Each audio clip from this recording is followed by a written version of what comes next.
আসসালামু আলাইকুম। নতুন একটা ভিডিও নিয়ে হাজির হয়েছি আপনাদের সামনে। এই গাছটা হচ্ছে ওলট কম্বল গাছ বলে, ওলট কম্বল গাছ। এই গাছটার আপনার এই ডাঁটাগুলো কাইটটা, পাতাটা ফালাই ডাঁটাগুলো কাইটটা পরিষ্কার করিয়া পানিতে সন্ধ্যাবেলা ভিজাইবেন, সকালবেলা লাড়া দিয়ে খাইবেন। খুব মানে ঘন হয়ে যায় পানিটা। এই পানিটা খাইলে অনেক উপকার আছে। এই দেখেন, এই আমাদের স্টেশনে একটা গাছ, আর একটা গাছ হচ্ছে এই ছোট, এই একটা ছোট গাছ হতে আছে। এই দেখেন, এগুলো ডাঁটাগুলো খাইলে খুব উপকার আছে।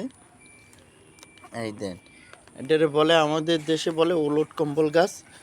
অন্য অন্য জায়গায় কী গাছ বলে আপনারা কমেন্ট সেকশনের মাধ্যমে জানাইন। এই দেখেন, এই গাছের ফলগুলো হয় এই তারার না নেই, দেখেন এই ফলগুলো এই পাকলে হয়, পাকলে এগুলো হচ্ছে পাকা ফল, আর এগুলো হচ্ছে কাঁচা ফল।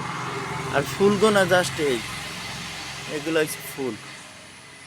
এই বলে আমার ভিডিওটি শেষ করছি। ওলট কম্বলের ডাটা খেলে কি হয় আপনারা কমেন্টের মাধ্যমে জানাইয়েন। আল্লাহ হাফেজ।